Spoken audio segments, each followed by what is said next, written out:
Hyderabad phone tapping కేసుపై Hyderabad CP Kothakota Srinivas Reddy స్పందించారు. Phone tapping case విచారణ కొనసాగుతోందని సిపి కొత్తకోట శ్రీనివాస్ రెడ్డి అన్నారు.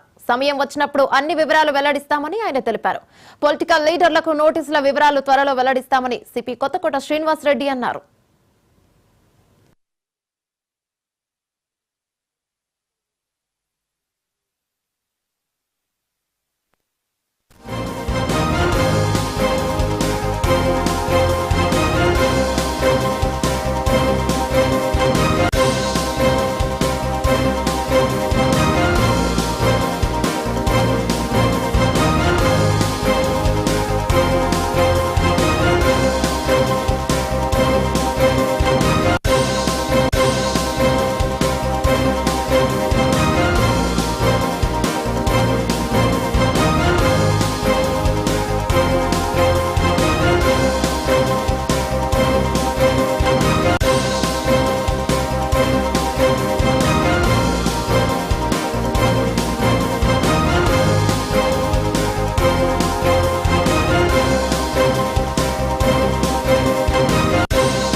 హైదరాబాద్ ఫోన్ ట్యాపింగ్ కేసుపై హైదరాబాద్ సిపి కొత్తకోట శ్రీనివాస్ రెడ్డి స్పందించారు. ఫోన్ ట్యాపింగ్ కేసు విచారణ కొనసాగుతోందని సిపి కొత్తకోట శ్రీనివాస్ రెడ్డి అన్నారు. సమయం వచ్చినప్పుడు అన్ని వివరాలు వెల్లడిస్తామని ఆయన తెలిపారు. పొలిటికల్ లీడర్లకు నోటీసుల వివరాలు త్వరలో వెల్లడిస్తామని సిపి కొత్తకోట శ్రీనివాస్ రెడ్డి అన్నారు.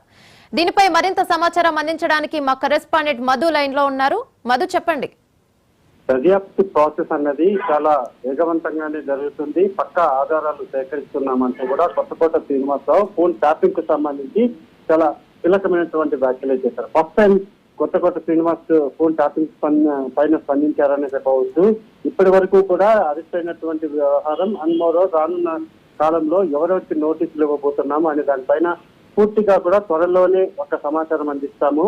పొలిటికల్ పార్టీలకు సంబంధించినటువంటి లీడర్స్ ఎవరైతే ఉన్నారో వాళ్ళకు కూడా నోటీసులు ఇవ్వబోతున్నాము. అంటే ఇండైరెక్ట్ గా కూడా పొలిటికల్ పార్టీలకు సంబంధించినటువంటి నాయకులు ఎవరైతే ఉన్నారో వాళ్ళ ఇన్వాల్వ్మెంట్ ఉంది. ఆ ఇన్వాల్వ్మెంట్ కి సంబంధించే విచారణ జరుగుతుంది. విచారణ అనంతరం కూడా వారికి కూడా నోటీసులు ఇస్తాము అనేది ఆయన చెప్పడం జరిగింది. ఈ ఫోన్ టాపింగ్ లో అంటే ప్రధానంగా ఫోన్ టాపింగ్ ఎప్పుడైతే మొదలైనప్పటి నుంచి కూడా ఎలక్షన్ రిజల్ట్స్ వచ్చేట వరకు కూడా జరిగినటువంటి పరిణామాలు వాటన్నిటిని కూడా ప్రతి పాయింట్ ను కూడా ప్రతి డే, ప్రతి అవర్, ప్రతి రోజు ఏం జరిగింది అనే దాని మీద పోలీసులు ఇన్వెస్టిగేషన్ జరుపుతున్నారు కాబట్టి కొంత టైం ప్రాసెస్ అయితే పడుతుంది. సో అతి త్వరలోనే ఈ ఫోన్ ట్యాపింగ్ పైన స్పందిస్తాము. ఎవరెవరికి నోటీసులు ఇవ్వబోతుంది అనే దాన్ని కూడా వివరాలు బయట పెడతామని అయితే కొత్తకోట శ్రీనివాస్ హైదరాబాద్ సిపి అయితే చెప్పారు.